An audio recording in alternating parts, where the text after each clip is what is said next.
All right. Okay, shall we get started? Welcome, everybody, to the Hudson Institute. Welcome to those, of course, to you here in person and those who are with us online. And hopefully we'll have some tuning in from Canada. My name is Matt Boyce. I'm a senior fellow here in the Center for Europe and Eurasia. I, however, also cover Canadian affairs from time to time, as I was a Foreign Service officer for many, many years, including had a senior position at the U.S. Embassy in Ottawa, so to follow these issues with great interest. Before we start, just a couple of housekeeping items at sort of midway through there'll be a lunch that will be sort of kind of brought to outside, and so. But however, please stay here and wait. You're welcome to help yourself when this is over, and hopefully stay a little bit, stay a while, and mingle and network. And then, of course, after we have the conversation, we'll sort of leave the usual 10 or 15 minutes for comments, questions, or cries of outrage from from you. Unfortunately, we won't be able to take questions from our online audience. Without further ado, today is Tuesday, and Friday is the deadline that President Trump has set for a trade deal with Canada. That isn't much time to get to yes. And this time it seems like a real deadline. There isn't any more important issue between the United States and Canada than concluding a trade deal at this time. So we've seen a bunch of trade deals in the last few weeks. We've seen the EU, we saw Japan, we saw Indonesia, but also Vietnam, Cambodia, and the Philippines. And they all show a certain pattern. All involve basic tariffs in the 10 to 20% range, and for Cambodia, for example, up to 40% for transshipped goods from China. Some deals include large purchases of U.S. energy, defense items, and foreign direct investment in the United States. And the details are not always totally clear. Some involve follow-on talks to sort of iron those details out. But the outlines, there's a certain pattern here. So will this pattern apply to Canada? President Trump likes tariffs, and many major U.S. trading partners seem to be falling into line. If Canada does as well, what will the number be? Or if there's no deal by Friday, it will be 35%, or so we are told. Or will Canada buck this trend? We'll see. But are tariffs the only option? Can anything else help get us past this impasse? To discuss this question, I'm very pleased to introduce former Canadian Trade Minister Ed Fast and Jamie Tronis, Director of the Center for North American Prosperity and Security, CNAPS, the Washington, D.C. office of the Macdonald-Laurier Institute, Canada's, in my opinion, best and most interesting think tank. So if you don't know it, please check them out. Ed knows this file intimately, and Jamie has been following trade very closely as well. So Jamie and Ed recently co-authored, along with two other MLI colleagues who are not here, a very interesting paper, The Grand Bargain, A Path to Prosperity, Security, and Strength for the United States and Canada, which we'll discuss in a minute. But before we start, I maybe take my prerogative as the one American and Hudson person on this panel to offer a few quick observations about the state of the bilateral relationship. So from my foxhole, it's not in very good shape. And that might be an understatement to some people, but I was a diplomat for a long time. And I'd be interested in seeing how you think about it. But for those who don't follow Canada closely or don't have any skin in the game, they may not have noticed the most recent cover story of New York Magazine. You have no idea how furious the Canadians are. Now, even allowing for the magazine's anti-Trump and generally leftist editorial policy and headline hyperbole to attract readers, this seems like a pretty accurate reading of sentiment in Canada, at least as far as I can see from here, and across the political spectrum. Now, this acrimony has many sources, probably mostly tariffs and arguments over trade, but also comments like the 51st state and Governor Trudeau. Now, I wouldn't have used those terms myself, but they're out there, and Canadians don't like any of this. And not surprisingly, Prime Minister Carney has punched back hard, for example, saying Canada's close relations with the U.S. are over, pushing the phrase elbows up, and fanning anti-American sentiment that is never far below the surface in the Liberal Party. And it worked. He came back from 25 points behind and won the April 28th election. And some Canadian politicians are even calling for the country to free itself from the United States, forge closer ties with China, and cancel defense deals. And now, by the way, in my humble opinion, that would be a major mistake and self-defeating, but that's a separate issue. So the United States was the decisive issue in that election, even if millions of Canadian voters did not follow the Liberals' logic. The 41.3% of who voted conservative did not like what the President of the United States was doing or saying, but they did not put him and relations with the United States in the center of their campaign.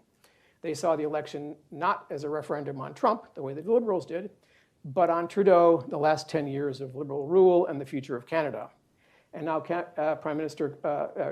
Mark Carney is Prime Minister because he instrumentalized US-Canadian tensions. Now, some people say that we're going through the biggest crisis in the bilateral relationship since the War of 1812. I think that's an exaggeration. In your paper, you say it's the biggest crisis since the border disputes of the late 19th century.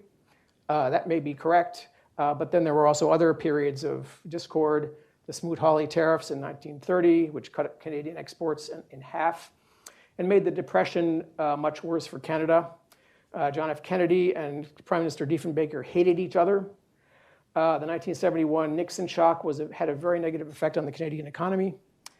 But even if the current chapter is not the worst since 1812 or the late 19th century, it's at a bit of a low point, and both sides need to work hard to get past it. Now, does this matter?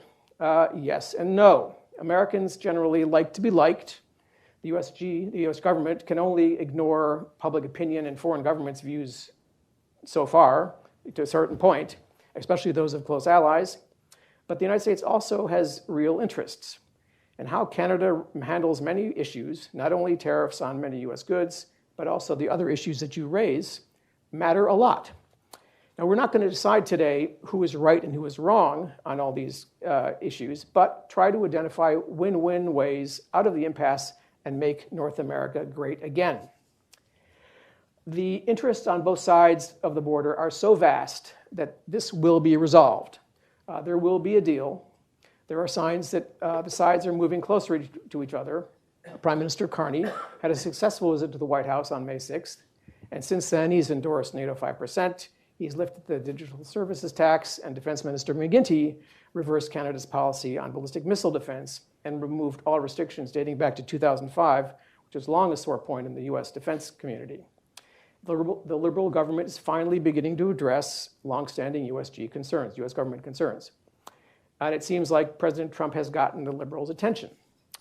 President Trump has also changed his tone, although he did just the other day say that he hasn't had much luck with Canada and that Canada will likely just pay tariffs. It's not really a negotiation. And he also groused about the fact that Canadians are not traveling to the United States and banning US alcohol, which is happening. But one last final point when we get to the discussion. So trade issues are extremely technical and complex. The issues of tariff lines and non-tariff barriers and rules of origin, domestic laws, treaty and WTO commitments, not to mention powerful interest groups and domestic political considerations. And most commentators have a relatively superficial understanding of these. Ed Fast knows these issues inside and out from the Canadian point of view. Mr. Minister, you were closely involved in this thought-provoking paper. It sketches out a constructive and strategic argument on how the sides can get past the current impasse while building a stronger partnership and a stronger North America, which is a critical element in the Trump administration's high priority on the security of the Western Hemisphere, which is a massive priority for this administration. How do you look at all this? Well, the genesis for this project really came out of a concern that I had that, over my 70 years of life on Earth, I have never seen the bilateral relationship as strained as it is today. And much of it is on the economic front. The tariff policies of the United States, as uncertain as they are right now, but we know that there are efforts to impose on Canada tariffs that could undermine our long-term prosperity, all of that prompted me to start to put on paper a few thoughts about what if we looked at our relationship beyond just the narrow scope of USMCA?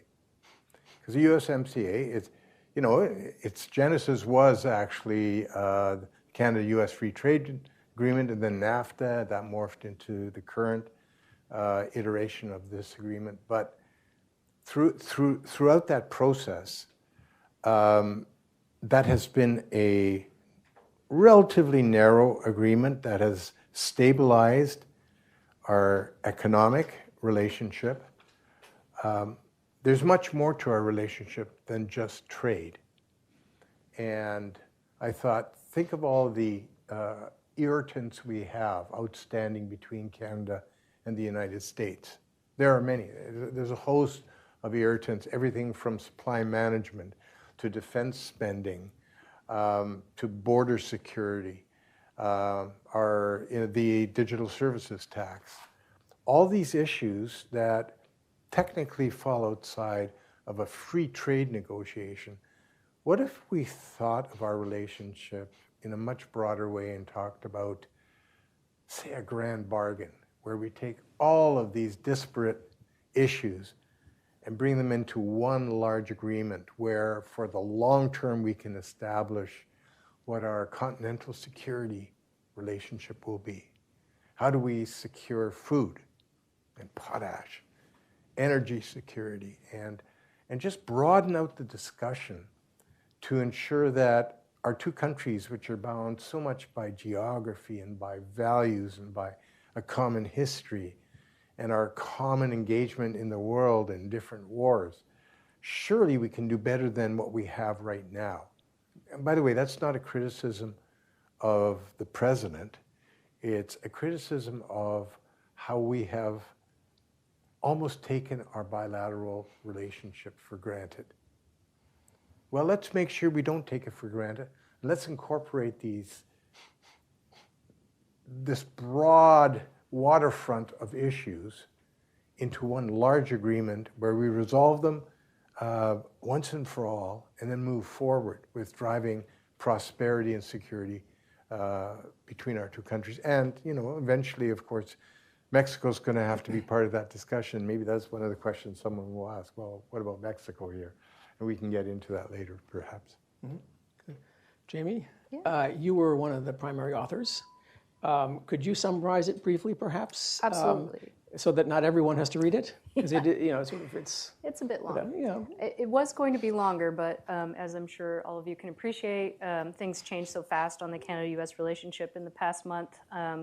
We had a whole section on the digital services tax, which we had to take out, and we had sections on military spending that we had to change. So this has sort of been my life for the last few months, is constantly trying to play catch up with the different issues as they change. But yeah, Ed came to us at MLI with this idea for a grand bargain, and we kind of ran with it in that it creates a very healthy relationship between Canada and the U.S., and it makes a pact that's much more difficult to break. There's parts of it that are carrots, there's parts of it that are sticks, and there's parts of it that are candy. The vegetables part, the part that maybe some folks in the U.S. administration don't want to eat, would be the free trade part. And we call that part of the deal the North American Prosperity Pact. So we've broken the deal down into 3 different themes. The North American Prosperity Pact essentially allows for Canada's access to the United States tariff-free, but that doesn't come free. That comes with a price that Canada has to pay. Part of that comes in the force of having a second part of the pact on North American energy dominance, where Canada will help the United States to reach its energy goals, to make sure that our oil and gas are flowing into the United States, to provide for additional energy for the AI future that America has planned, to allow for America to continue to be the world's dominant producer of oil and gas, and to allow for rising energy demands to be met.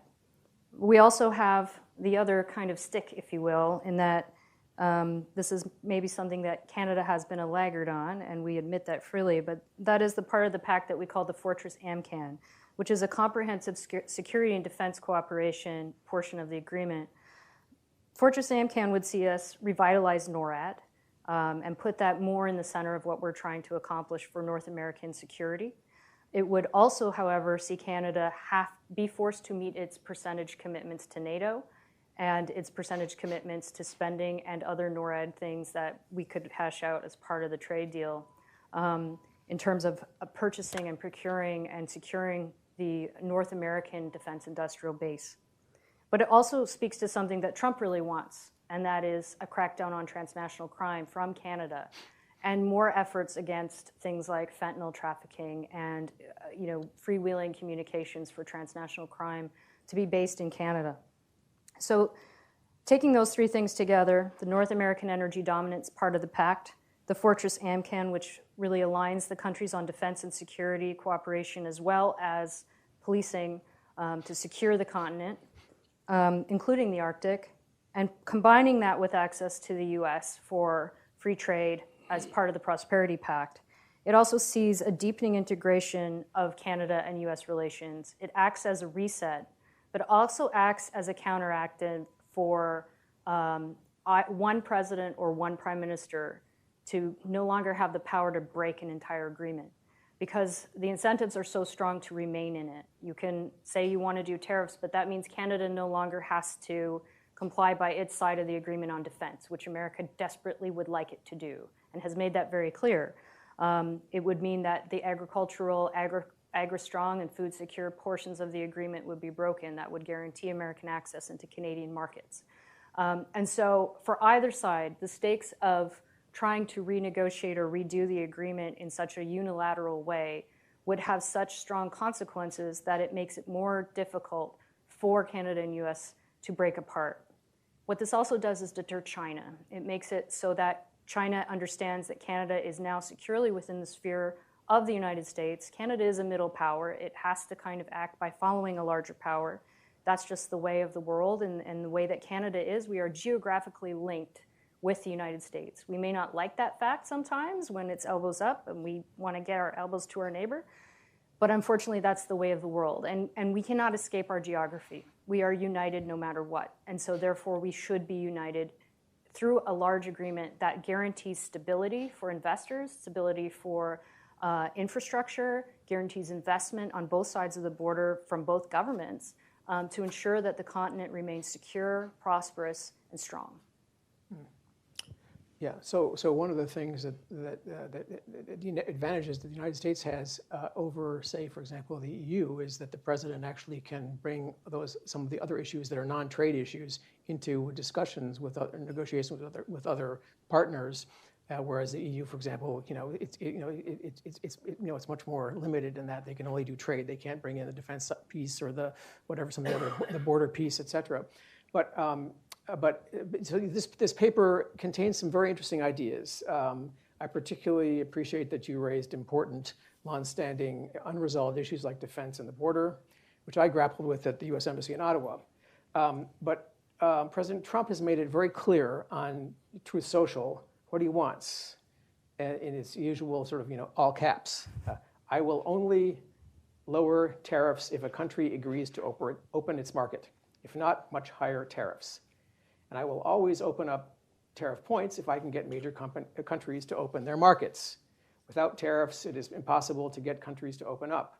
Always zero tariffs to America. Japan's markets are now open for the first time ever. USA businesses will boom. I'm drawing from several tweets together, but that's sort of the idea. We get sort of, he's made it rather clear that tariffs are and zero tariffs for the United States are his priority. So you've made it, I think, an excellent and some excellent and very intelligent strategic proposals. Missile defense fits perfectly within the administration's priority on security of the homeland and the Western Hemisphere. Canada needs to be a partner, an active partner in the Golden Dome for it to be effective. President Trump also wants energy dominance, which can be achieved with Canada's rich resources and benefit both countries. Canada has abundant rare earths that are critical for key industries that the U.S. industry very much needs. You focus on the northern border. Many Canadians don't really get how important this is to the United States, to the Trump administration. It's a backdoor, it's a soft underbelly into the United States, and much negative stuff comes through here. Now, Canadians often think, well, like, we're Canada, like, what's like, we're nice people, we're a great country, like, how could this be happening? Why are the Americans so upset about this? But it isn't just fentanyl. There's a lot more than that. I mean, who here knows that the USG last year levied a $3.1 billion fine against TD Bank for money laundering? That gives a sense of the orders of magnitude of criminality that we're talking about. Most people think of the southern border as the problem, and it is much more of a problem, but there are major issues to the north as well.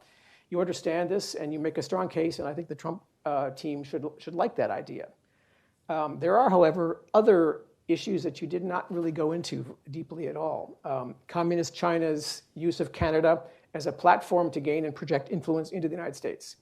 This includes transshipment of Chinese goods and Chinese organized crime networks that have expanded into the United States over decades, and much more. Then there is Islamist influence, including the Muslim Brotherhood.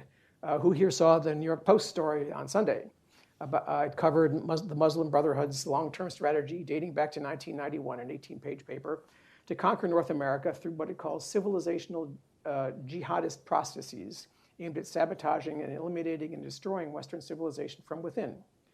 Now, the Carney government has adopted some of the issues in your paper, 5% at Hague Summit, and by proposing this new security and economic agreement with the United States.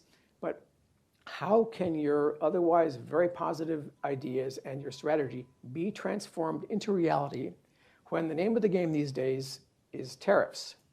Now, your prime minister has admitted that that a deal will see some tariffs.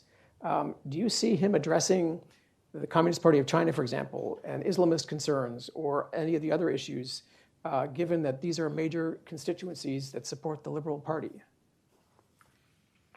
Anybody take a stab at that? Let me begin by saying that right now the issue is tariffs. Yeah.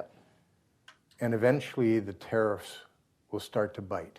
In Canada, we fully expect that the tariff regime that the president is expected to impose on Canada is going to hurt, could very well undermine our economic health.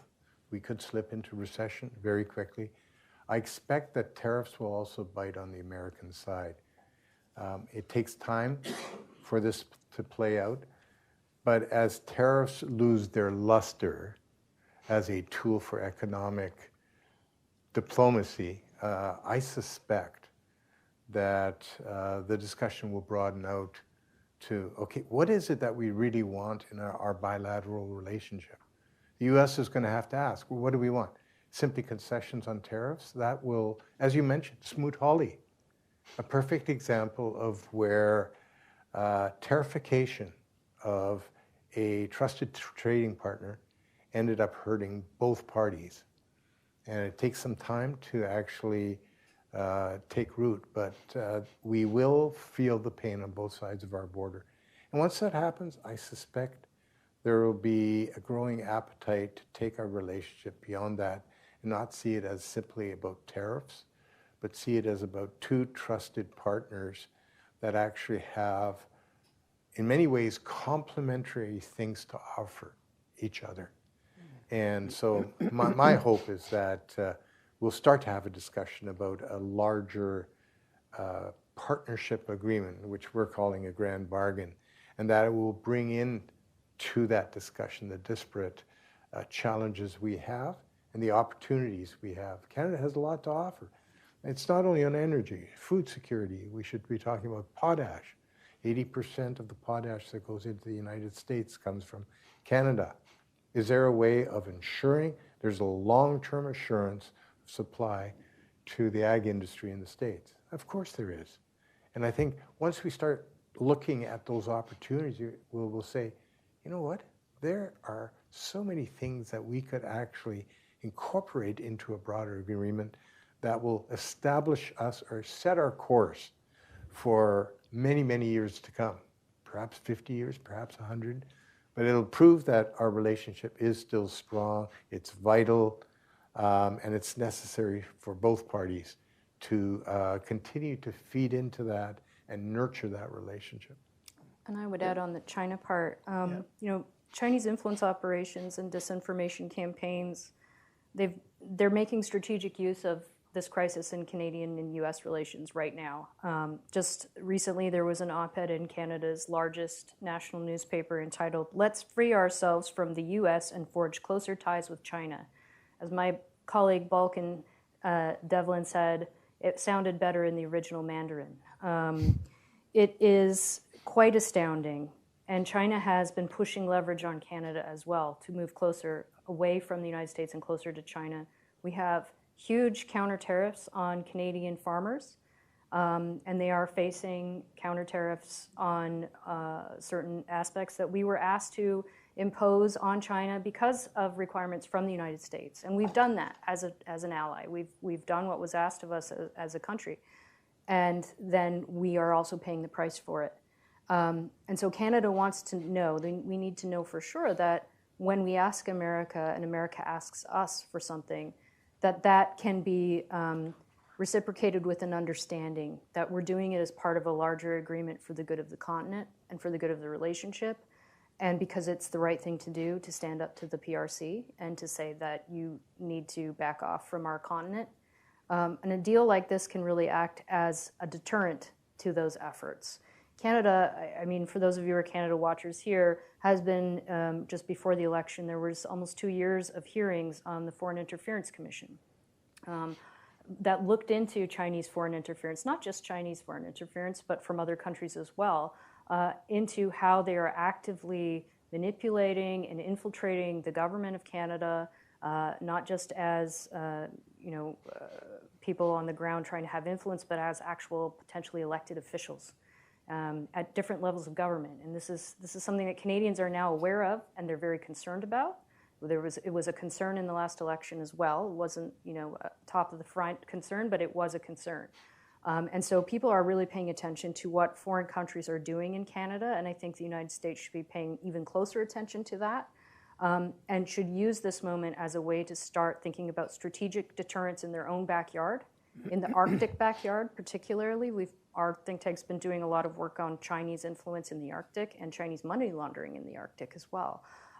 So there's a lot of different countries and a lot of different priorities that are at stake. I think on security, when it comes to America asking Canada to do the things that we want to do on security, that they want us to do, securing the border, whether it's securing the border, tracking down transnational crime, tackling terrorist organizations, tackling other money laundering operations. In order to do that, we need to not be an insolvent country.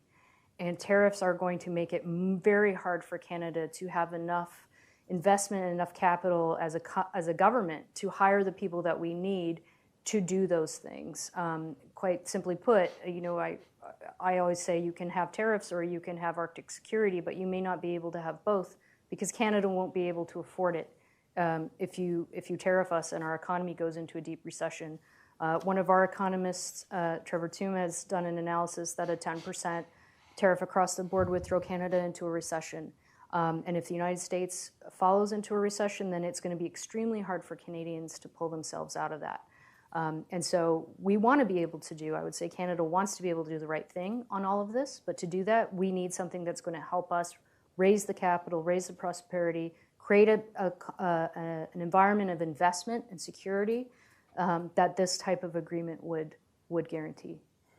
Those are interesting arguments. I mean, I think sometimes, having watched this now for a number of years, that commission you were referring to on foreign influence in Canada, particularly Chinese Communist Party, et cetera, was very positive. But there are a lot of Canadian sort of pundits or kind of think tankers, politicians, wonder whether the Liberal Party really has gotten the message. I mean, these were very important hearings to clarify this, because the United States has been concerned about the influence of the Chinese Communist Party in Canada for a long time, and the Liberal Party never really paid much attention to it, especially since some of its there are some major vote banks that are in this category, as well as Islamist vote banks that provide buffer in certain geographic areas which benefit the Liberal Party. And so, however valuable these suggestions are, and your argument makes a lot of sense. I don't know whether I should express my sort of skepticism that the government has really figured this out, or is prepared to put its money where its mouth is, or whatever. I don't know. Well, some people will say, I'll believe it when I see it. But I mean, the fact that they're doing it and you're talking about it and others are talking about it is very, very important, because aside from all the very, very constructive and strategic and positive things you say, you put in your paper, et cetera, and you talk about, there are also there are even others that I think would actually grab the Trump administration's attention, because they do really care about the threat coming from communist China. They do care about extremist networks, Islamist in nature, and of course we've been watching all the protests in your country that are Islamist inspired, et cetera, and the anti-Semitism and all the rest of it that is sort of like all you need to do is open your Twitter feed and you sort of see all these things, and it's really quite something. But anyway, just moving on. I mean, so your prime minister has also has used this term, the one that you've coined, the grand bargain, in the title of your paper. In various contexts. Is he stealing your idea or borrowing your idea or whatever? Is he, or how does his approach differ from yours? Any thoughts? You know what, if he borrowed the idea or made it his own, I think both Jamie and I would be thrilled. Yeah. Because I believe that would be good for Canada-US relations. And I am encouraged to the degree that Prime Minister Carney has actually signaled that the deal he wants to discuss with Donald Trump is actually beyond trade. Mm-hmm. It would include security and defense cooperation, improving that. We believe that there's room to make that grand bargain even larger, much larger actually, to encompass the totality of our bilateral relationship. And if he embraces that, and we're able to also get to the key decision makers here in the United States and persuade them of the merits of broadening out our discussion to that degree, maybe we've got a chance to put our relationship back on the right footing and really establish ourselves as a fortress America economically and from a defense and security standpoint. Yeah, I mean, because when the administration talks about Western Hemispheric security, that just doesn't mean south of the border. That also means north of the border, yes. and it also means the Arctic. Oh, yeah. And so Canada's active cooperation and partnership in Western Hemisphere security is actually would be extremely desirable and would fit beautifully within the framework of the Trump-Rubio foreign policy in terms of this focus on the Western Hemisphere. But Jamie, any thoughts on this grand bargain? Borrowing, stealing, whatever. We're totally fine with it. Actually, Daniel Smith uses this term a lot, but she talks about it more in the context of her also other favorite term, which is North American energy dominance, which is also a term we use and love a lot. But the idea that Carney has said he wants a more comprehensive fiscal defense deal, I think is something that is encouraging to us, and I think it should be encouraging to Canadians in that it does put more cards on the table for Canada, and it also has the potential to resolve a lot more of these sticky issues that have been frustrating the relationship through various administrations for a long time, and that is something else that we feel is part of a reset or the Canada-U.S. relationship as well, and that is contained in this. We are overwhelmingly thrilled. If anyone wants to take this paper on board and claim it as their own, we will just be happy with that. We're happy to help. I think that's the kind of thing every think tank dreams of, right? And the reality is, it was only 5 years ago that USMCA was negotiated. At that time, it was considered certainly by the president, to be the best deal he had ever done, certainly with Canada. And today, somehow the deal has lost its luster, right? There's only so much new that could be negotiated within USMCA. The real opportunity is outside of our trade relationship and everything that ensures that North American dominance in terms of economy and also security are key features of our bilateral relationship. So, restricting discussions to strictly the USMCA, the pending review of USMCA, which I suspect is going to end up being a renegotiation, there's actually not that much that could be renegotiated. Sure, there's all kinds of tariff lines, but sure, supply management would likely be in the crosshairs of the president. But beyond that, the big issues, the big irritants are outside of USMCA. And that's where the grand bargain comes in. Yeah, just playing devil's advocate here, though, I mean, as soon as you open up the aperture and you bring in all these big, huge ideas, you set yourself up for months and months and months of negotiations and haggling over details and stuff. And I mean, you have the tariff issue has its proponents and its opponents, and as soon as you let's say for the proponents, it does tend to concentrate the mind, and it does tend to focus attention on issues that have been simmering or festering or whatever. And so, just if you were to take that point of view, it does, however important and strategic and valuable your suggestions are, it does set up a sort of a potentially months-long negotiation, or who knows how long, until you get to this big, huge package. Months long? Or I think can it be it done would be much more than that. Well, I'm being, here again, a diplomatic understatement. I mean, a long time. And of course, the premier of Alberta the other day, Danielle Smith, said that observed that none of our energy resources are tariffed, none of our agricultural products are tariffed. The vast majority of goods crossing the border under USMCA, or CUSMA as you call it, are agreement compliant. But however, President Trump does have particular issues that he has with particular industries. When he identifies an area that's a trade irritant, that means it probably is. And trying to find a way to get a resolution is probably the way to get to a renegotiated deal. We don't, as you say, have much to offer to lower tariffs beyond supply management in dairy and poultry, but sacrificing these sacred cows for a few tariff points would be politically very costly. So yeah, I mean, I just sort of look at this, the grand bargain idea, however strategic and collaborative and it is.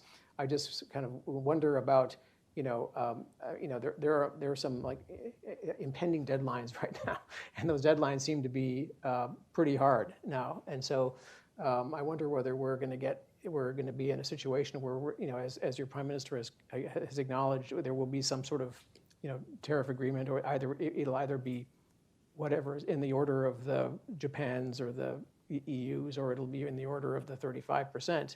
And I just, I'm not seeing that many plausible scenarios beyond that. Yeah, no, we totally understand that this might not be the right time for us to say, oh, well, hey, here's this great idea. Let's just stop everything we're doing on the negotiation front and go with it.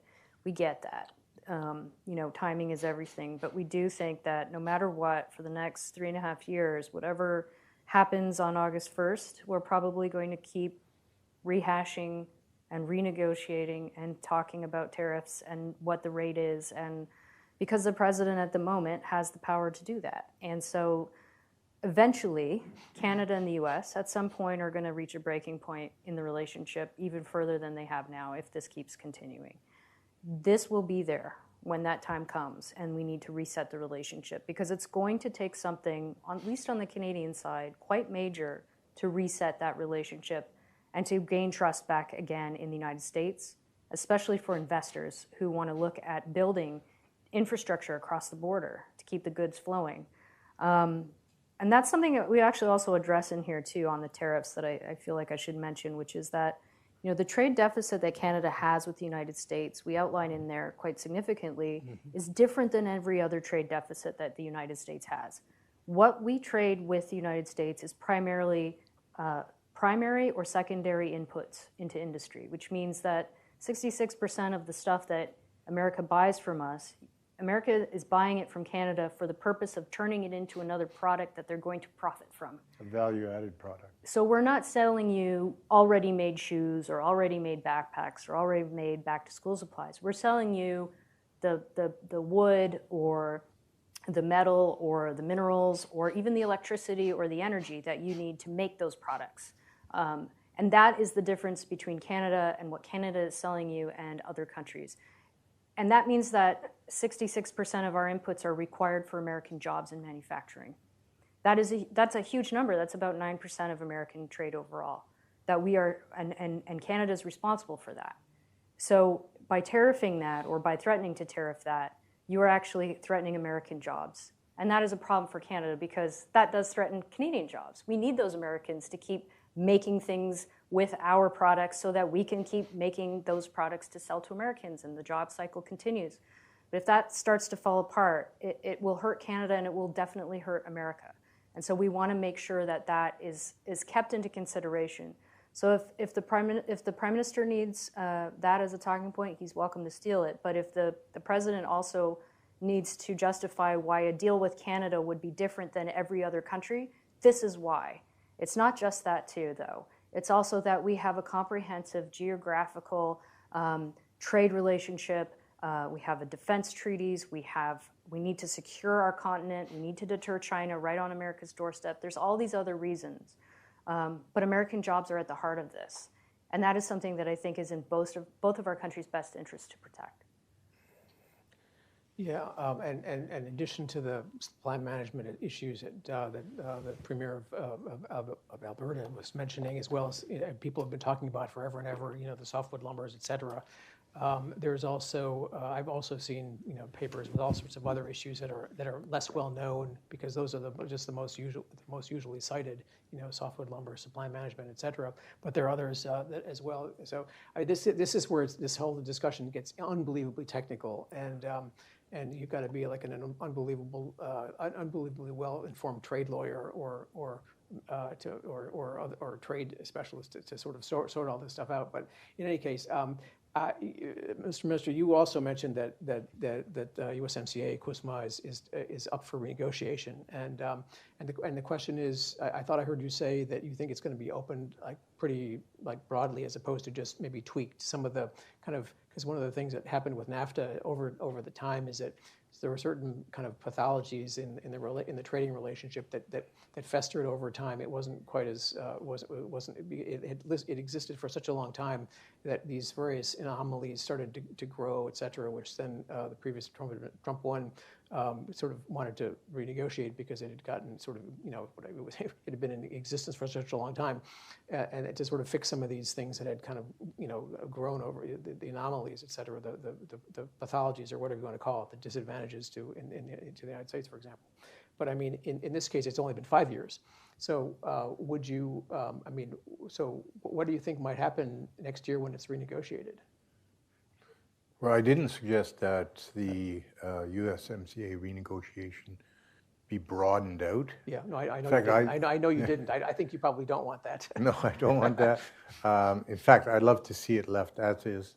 Just carry on the relationship as it is. I mean, the agreement has weaknesses. I wasn't happy with 100% of what was negotiated 5 years ago. But you know what? That agreement, it's working for us. It continues to underpin the North American Economic Partnership, which includes Mexico as well. The whole premise of this paper is to say, we have USMCA, but that's just a part of our relationship. And if, in fact, we're going to have a discussion about our broader relationship, let's truly broaden it out and start to put our minds to what are the outcomes we could achieve if we started bringing all these pieces together in one grand bargain. And yes, it will take time. This is not a minor renegotiation of CUSMA or USMCA. This would be a very significant negotiation because it implicates so many parts of our relationship. I'm just thinking about defense itself. What a big piece that would be.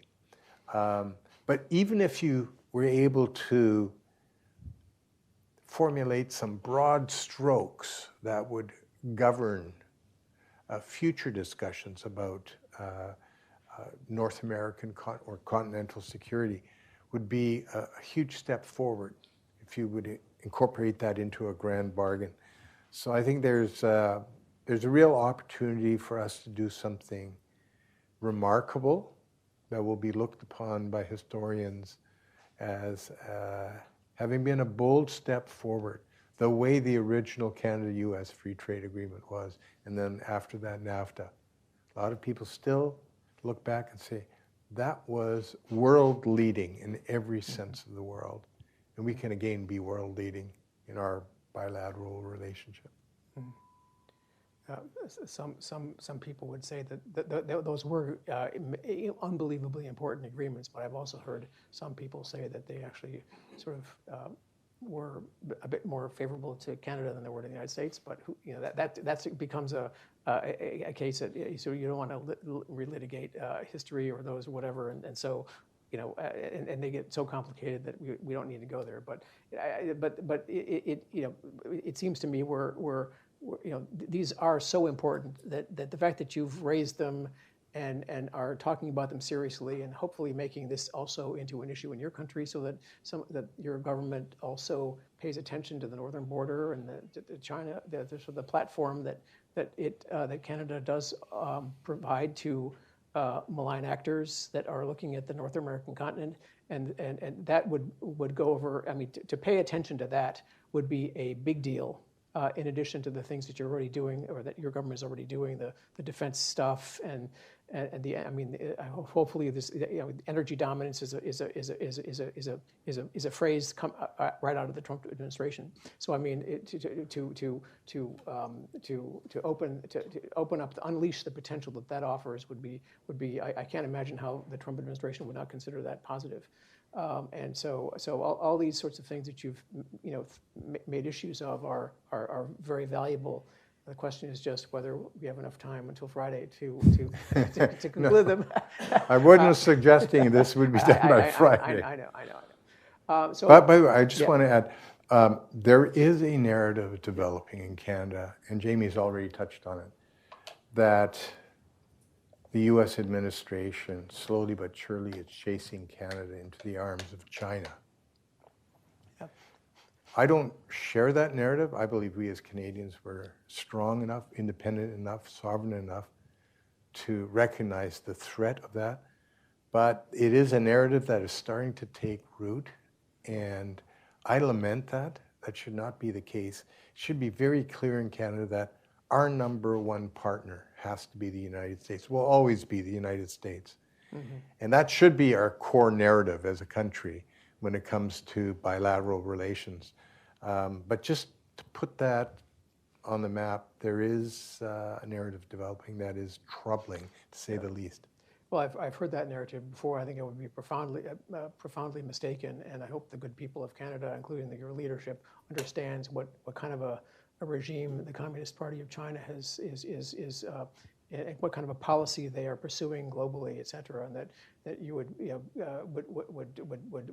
remain in the West rather than chasing kind of temporary profits and compromising your principled approach to so many issues that, over the decades. But that's a different question. We have 10 more minutes. Shall we open up the floor for comments, questions, cries of outrage, or shall we, any last parting shots? No. Okay, so, all right, so the floor is open. Should anybody wish to ask our panelists a question or make a comment or whatever? You, sir. So I have I have two questions and one idea. The first is, how does Mexico play into this? You alluded to that.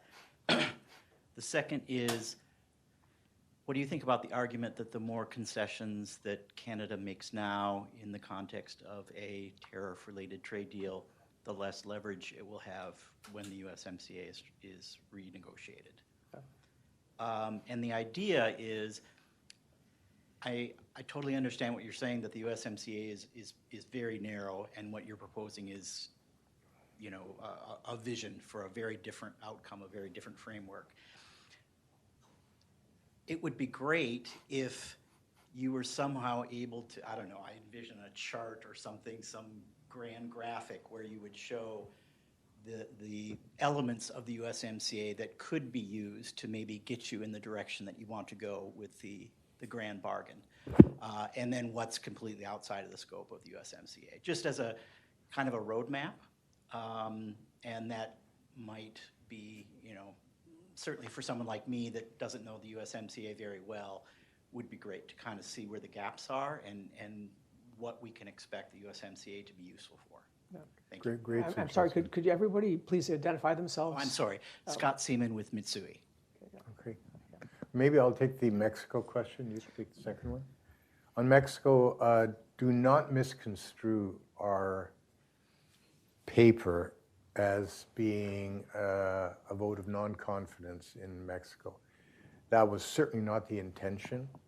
We very much value the trilateral economic relationship we have on the North American continent. It is so highly integrated, supply chain is so highly integrated. I don't know why anyone would ever suggest that we break that up. Having said that, many, if not most of the issues mentioned in the grand bargain as being outside of USMCA are very Canada-US specific. And so bringing Mexico into that discussion is probably going to be counterproductive. I think what has to happen is there has to be a reaffirmation that we are not in any way seeking to undermine the benefits of USMCA and the partnership, the tripartite partnership that is established. Yeah, we certainly make the assumption in the paper that folks know a little bit more about USMCA than we maybe think they actually do. So that's a good feedback for us. In terms of concessions, I mean, there's been a lot of chat right now on whether or not the USMCA is even going to be renewed, which is terrifying for Canada. But it is actually where we're at. These are things that are on the table. People are planning for a review. That's the best case scenario. The second best case scenario is a renegotiation. The worst case scenario is a complete disavowal and disembodiment of the USMCA, and trying to just say tariffs across the board. That would be catastrophic. I don't think that would help America. It certainly would risk a lot of American jobs. And it may even just be tariffs that are sector specific. We really don't know what it looks like. But getting rid of the USMCA writ large would be a significant problem. That's why we think that there's a need for looking at how Canada can expand its cards beyond what it has at the table for renegotiation of the USMCA. And by bringing in extra issues that we know that America wants us to work on, that's sort of how we can get there with this particular portfolio of issues. Okay. Did I see a hand? We're here.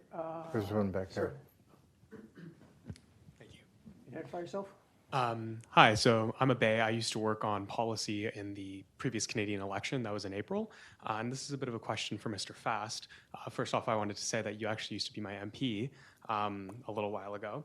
But I imagine you also saw that Stephen Harper recently said that Canada should reduce our reliance on the United States because, in his view, he doesn't see the United States as being a reliable negotiating partner in the recent tariff talks.